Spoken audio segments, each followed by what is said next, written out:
ఈరోజు iodine deficiency disorders గురించి మనము నేర్చుకుందాం. ఓకేనా అండి? అయోడిన్ డిఫిషియన్సీ డిజార్డర్స్ అంటే ఏమనుకుంటున్నారు మీరు? అయోడిన్ మైక్రో న్యూట్రియంట్ వల్ల కలిగే అనారోగ్య సమస్యలు. ఓకేనా? అయోడిన్ అంటే ఏంటి? మీకు ముఖ్యంగా అయోడిన్ అంటే ఏమనుకుంటున్నారు? అదొక ఫ్రూట్ అనుకుంటున్నారా, లేకపోతే ఫుడ్ అనుకుంటున్నారా, ఏమనుకుంటున్నారు? అయోడిన్ అంటే ఏంటి? హలో, నమస్తే నమస్తే. సో మీకు అయోడిన్ అంటే ముఖ్యంగా ఏం గుర్తుకొస్తుంది? అయోడిన్ అన్న వర్డ్ విన్నారా ఇప్పటివరకు? అయోడిన్ అన్న పదం అయితే విన్నారు కదా. అయోడిన్ అంటే ఏం గుర్తొస్తుంది మీకు? కరెక్ట్, చాలా వరకు సాల్ట్ అనేది గుర్తొస్తుంది. కానీ అయోడిన్ అంటే ఒక మైక్రో న్యూట్రియంట్, అది సాల్ట్లో లభిస్తుంది.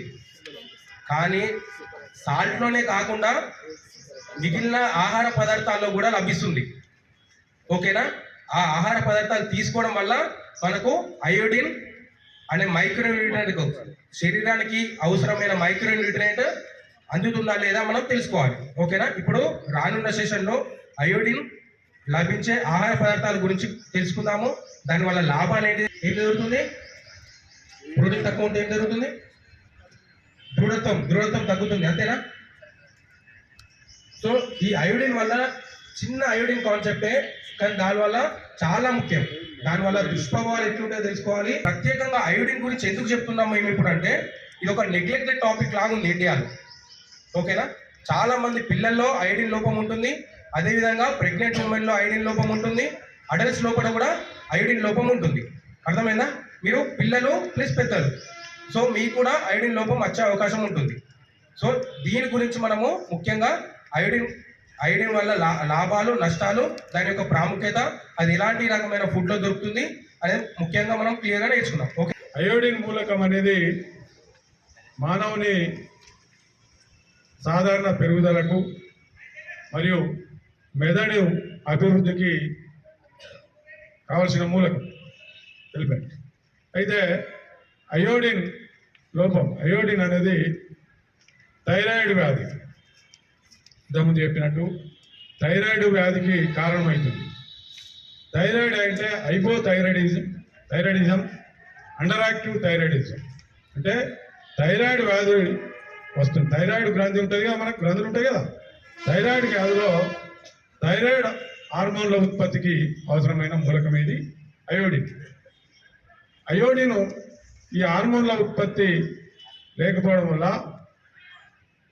అయోడిన్ లోపం వల్ల ఏమవుతుంది, ఈ హార్మోన్ల వల్ల థైరాయిడ్ హార్మోన్ల ఉత్పత్తి వల్ల మనకు జీవక్రియలు సాపిగా జరుగుతాయి. అది లోపం వల్ల ఉంటే ఏమవుతుంది, మనిషికి థైరాయిడ్ వ్యాధి వస్తే ఏమవుతుంది, జలుబు రావడం, అలసట, అధిక బరువు పెరగడం జరుగుతుంది. అంటే వీటిని థైరాయిడ్ వ్యాధి ఇంతకుముందు చెప్పినట్టు పిల్లల్లో, గర్భిణీ స్త్రీలలో వస్తుంది. అయితే దీన్ని నివారించాలంటే ఎలాంటి ఆహారం తీసుకోవాలి? మనం చూస్తుంటాం టీవీలో, అయోడైజ్డ్ ఉప్పునే వాడండి, అయోడైజ్డ్ ఉప్పు వాడాలి, మామూలుగా ఏమైనా ఫిష్ ఫుడ్ తీసుకోవడం, డైరీ ప్రోడక్ట్స్, బ్రెడ్ ఇట్లాంటివి తీసుకుంటే మనకి ఏమవుతుంది, అయోడిన్ పెరుగుతుంది. అయితే అయోడిన్ లోపంను నివారించాలంటే మన దేశంలో కానీ ఆస్ట్రేలియాలో పుట్టిన పిల్లలకే అయోడిన్ టెస్టు చేస్తుంటారు. మన దగ్గర లేదు కానీ, మన దగ్గర అంత లేదు కానీ ఆస్ట్రేలియాలో అయితే పుట్టిన పిల్లలకే చేసి వాళ్ళకు ఏమేమి చేయాలి, ఎలాంటి ఫుడ్ ఇవ్వాలి పిల్లలలో, ఈ అయోడిన్ లోపాన్ని నివారించడానికి మన పాఠశాలను ఎంచుకున్నందుకు దీనికి మరొకసారి ధన్యవాదాలు. థైరాయిడ్ గ్రంథి అనేది ముఖ్యంగా ఎక్కడ ఉంటుంది, మన బయోసైన్స్ టీచర్ చెప్తారు ఎక్కడ ఉంటుంది, ఇక్కడ ఉంటుంది. అవునా కదా? చెప్పినా మీకు బయోసైన్స్లో చెప్పారా? ఇక్కడ ఉంటుంది. ఇంట్లో 2 రకాలు ఉంటాయి థైరాయిడ్ లోపల. ఒకటి ఏంటిది, అధిక బరువు పెరుగుతారు మరియు అల్పంగా ఉంటారు. అయితే బాగా వలసన పోతారు లేదా బక్కగానే అవుతారు. మరి ఇటువంటి లోపాన్ని సరిదిద్దుకోవాలనుకున్నట్టయితే మనం ఏం చేయాలి, ప్రోటీన్ కలిగిన ఆహార పదార్థాలు మనం తీసుకోవాలి అధికంగా. మరి అటువంటి ఆహార పదార్థాలు ఎక్కడుంటాయి, చేపలు, సముద్రం, సీ ఫుడ్స్ అంటే చేపలకు సంబంధించిన మనకి సముద్రం దగ్గర లేదు కాబట్టి మన చెరువులకు సంబంధించిన చేపలు ఎక్కువగా తినాలి. మరియు వీటితో పాటు చేపలు, గుడ్లు, పాలు, తర్వాత కోడి మాంసం లోపల ముఖ్యంగా రెక్క భాగం లోపల ప్రోటీన్లు ఎక్కువగా ఉంటాయి. అమెరికా లాంటి ప్రదేశం లోపల ఏ భాగం ఆ భాగం ఇస్తారు, ఎక్కువగా ఈ రెక్క భాగం ఎక్కువగా తినడం జరుగుతుంది అనమాట. అందుకని అధిక పోషకాలు అందులో ఉంటాయి. అయితే వీటితో పాటు మన కాల్షియం సంబంధించిన బచ్చల కూర, తర్వాత పాలకూర ఇటువంటివి కూడా అధికంగా తీసుకున్నట్టయితే మనము ఈ అయోడిన్ లోపాన్ని మనము నివారించుకోవచ్చు. అధికంగా మనకి అదేవిధంగా రాగి జావ, మన పాఠశాల లోపల రాగి జావ ఇస్తున్నాము, గుడ్లు ఇస్తున్నాము, కొన్ని కేజీబీ లోపల పాలు కూడా ఇవ్వడం జరుగుతుంది. వీటి ద్వారా మనకి ఏంటంటే ముఖ్యంగా అమ్మాయిలకు ఎక్కువగా వస్తుంది థైరాయిడ్ అనేది. అటువంటి నివారణ చేసుకోవాలనుకున్నట్టయితే పాఠశాలలో ఇచ్చిన ప్రతిదీ కూడా మనం తినాలి. రాగి జావ తాగాలి, గుడ్లు తినాలి, అరటి పండ్లు తినాలి, తర్వాత చేపలకు సంబంధించిన మన ఇంటికాడ అన్ని చేసుకొని సమతుల్య ఆహారాన్ని తిన్నట్టయితే మనము ఈ అయోడిన్ లోపాన్ని తగ్గించుకోవచ్చు. కాబట్టి ఈ సంస్థ వాళ్ళు ఏర్పాటు చేసిన, మీకు ఎందుకు ఏర్పాటు చేసారు, పిల్లల ద్వారా ప్రాచుర్యం అనేది ప్రచారం జరుగుతుంది. ఒక్కొక్కరు ఒక దగ్గర, అంటే మీ ఇంటి దగ్గర మీ ఆడకట్టలందరికీ చెప్పాలి, మరి ఇది తింటే మనం బాగుంటుంది, మనకి ఏం రోగాలు రావు. ఈ మధ్యన అందరికీ థైరాయిడ్ వస్తుంది, చిన్న పిల్లల కాడికి వెళ్ళి పెద్దవారికి కూడా థైరాయిడ్ వస్తుంది. కాబట్టి ఆ థైరాయిడ్ నివారించుకోవాలనుకున్నట్టయితే మంచి పోషకాలు కలిగిన ఆహారాన్ని తిని మన ఆరోగ్యవంతంగా ఉండాలని కోరుకుంటూ ముగిస్తాం. మెయిన్గా ఇప్పుడు మనం ఎక్కువ చూస్తున్న ప్రాబ్లం థైరాయిడ్. దాదాపు ఇంటికి ఒక్కోళ్ళు ఉన్నట్టుగా ఉన్నారు. ఆ థైరాయిడ్ ప్రాబ్లం అనేది ఎక్కువగా ఐడిన్ ప్రాబ్లంతో వస్తుంది. అట్లాగే మన స్కూల్లో ఇంతకుముందు సార్ చెప్పినట్టుగా మేము రోజు చూస్తుంటే ఇక్కడ మిడ్ డే మీల్స్ లోపల చాలామంది ఎగ్గు తీసుకోరు. మీకోసమే అవన్నీ చేసేది. మనకు ప్రతిసారి ప్రతి వారానికి ఎన్ని ఇస్తున్నారు కొడుకులు? 3 సార్లు ఇస్తున్నారు. మరి 3 సార్లు మనం తీసుకుంటలేం. మీకోసం ఇవన్నీ చేసేది. రాగి జావ కూడా మీకు తెలుసు, అక్కడ పెట్టి సారు పిలుస్తూ ఉండాలి. తర్వాత దీని లోపల మీకు ఇచ్చిన పేపర్ ఒకటి ఉంది, అందరూ మర్చిపెట్టుకున్నారు కానీ ఒకసారి దానిలో చూడండి, చాలా ఇంపార్టెంట్ విషయాలు ఉన్నాయి. అక్కడ ఒకటి ఈరోజు నా ప్లేట్ అని ఒకటి ఉంది. దాంట్లో మనం తీసుకునే ఆహారం, సమతుల ఆహారం ఏ రకంగా ఉండాలి, తర్వాత దాని లోపల 8 రకాల ఆహార సమూహాల గురించి ఇచ్చారు. ఒకసారి చదవండి. అంటే మనం తీసుకునే ఆహారం లోపల అవన్నీ పర్ఫెక్ట్గా ఉన్నట్టయితే మనకి ఎట్లాంటి వ్యాధులు రావు. చాలా తక్కువ అవకాశం ఉంటుంది వ్యాధులు వచ్చే అవకాశం. ఇప్పుడు చూస్తున్నాం మనం పరిస్థితులు ఎట్లున్నాయంటే, చలి కొద్దిగా పెరిగానే మనకు జ్వరం రావడము, లేకపోతే సర్ది రావడం, స్కూళ్ళలో అటెండెన్స్ తగ్గిపోతుంది. జ్వరం వచ్చిందని చెప్పి వారం రోజులు బడి తప్పియడం, లేకపోతే హాస్పిటల్లో అడ్మిట్ అయినా జ్వరం ఎక్కువైందని.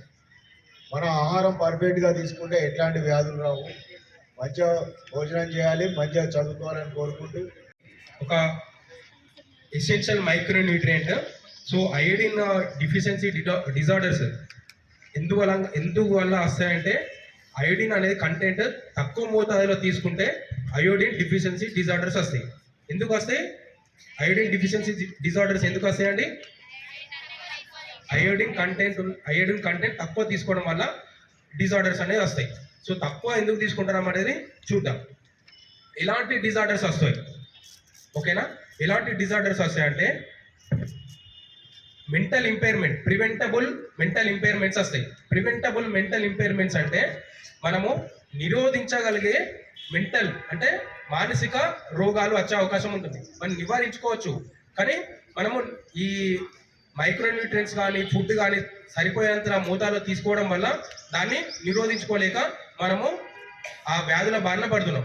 మెంటల్ డిజార్డర్స్ అంటే ఎక్కువ ఏముండే వచ్చే అవకాశం ఉంటుంది, మానసిక వ్యాధులు ఎక్కువ ఏముంటాయి, ఎక్కువ మీ పిల్లల లోపల కావచ్చు, పెద్దల లోపల కావచ్చు, డిప్రెషన్కి ఎక్కువ లోనే అవకాశం ఉంటుంది. అయోడిన్ డిజార్డర్స్ వల్ల మెంటల్ డిజార్డర్స్ వస్తాయి. ఆ మెంటల్ డిజార్డర్స్ ఏంటి అంటే డిప్రెషన్స్ కావచ్చు, డైమెన్షియా కావచ్చు, ఓకేనా, లో ఐక్యూ లెవెల్స్ కావచ్చు, ఓకేనా. అంటే ఏంటి? మతిమరుపు, ఓకేనా, మతిమరుపు వచ్చే అవకాశం ఉంటుంది. లో ఐక్యూ లెవెల్ అంటే జ్ఞాపక శక్తి తక్కువగా ఉంటుంది. అర్థమవుతుందా అండి? లోపల ఉంటుంది. ఇప్పుడు సార్ ఇంతకుముందు చెప్పినట్టు చిల్డ్రన్స్ లోపల ఎక్కువ ఉంటుందంటే, ఈ అయోడిన్ డిజార్డర్ వల్ల బ్రెయిన్ డెవలప్మెంట్ అనేది చాలా తక్కువ డెవలప్ అవుతుంది. డిజార్డర్ వల్ల బ్రెయిన్ తక్కువ డెవలప్ అవుతుంది కాబట్టి వాళ్ళ ఎదుగుదల అనేది చాలా తక్కువ ఉంటుంది. సో మెయిన్గా బ్రెయిన్ ఎదుగుదల అనేది 3 months లోపల, బేబీ ఎప్పుడైతే 3 months ఉంటారో అప్పుడు బ్రెయిన్ డెవలప్మెంట్ అనేది జరుగుతుంది. ప్లస్ ఒక బాబు కానీ పాప కానీ 3 years ఉన్నప్పుడు బ్రెయిన్ డెవలప్మెంట్ జరుగుతుంది. వినబడుతుందండి అందరికీ? సో అందువల్లనే ఇంతకుముందు సార్ చెప్పినట్టు పుట్టిన వెంటనే పిల్లలకే అయోడిన్ టెస్ట్ చేస్తారు. అర్థమవుతుందా? పుట్టిన పిల్లలకి అయోడిన్ టెస్ట్ చేస్తే ఏమవుతుంది, ఆ బాబుకి కానీ పాపకు కానీ సరిపోయేంత అయోడిన్ ఉందా లేదా అని అప్పుడు తెలుస్తుంది. సో ఇమీడియట్గా తక్కువ ఉన్నాయంటే, బాడీలో తక్కువ అయోడిన్ ఉందంటే ఇమీడియట్ దానికి సంబంధించిన సప్లిమెంట్స్ అనేది ఇవ్వడం జరుగుతుంది. సో ఇదే విధంగా ప్రెగ్నెంట్ ఉమెన్ లోపల కూడా అయోడిన్ లోపం ఉంటుంది. అయోడిన్ లోపం ఉండడం వల్ల ఏమవుతుంది, వాళ్ళకు థైరాయిడ్ ఇష్యూస్ అవుతాయి. ఎవరికైనా ఐడియా ఉందా అండి? ప్రెగ్నెంట్ ఉమెన్ ఒకవేళ కంపల్సరీ నాలెడ్జ్ ఉంటుంది, థైరాయిడ్ టెస్ట్ చేయడం వల్ల ఆ గర్భిణీ స్త్రీలో థైరాయిడ్ లెవెల్ కరెక్ట్ ఉన్నాయా లేదా అని తెలుసుకోవచ్చు. ఇమ్మీడియట్గా ఏమైనా థైరాయిడ్ లెవెల్ తక్కువ ఉంటే ఏం ప్రాబ్లం అవుతుంది, అయోడిన్ డిజార్డర్స్ వస్తాయి. అయోడిన్ డిజార్డర్స్ అంటే ఏంటి?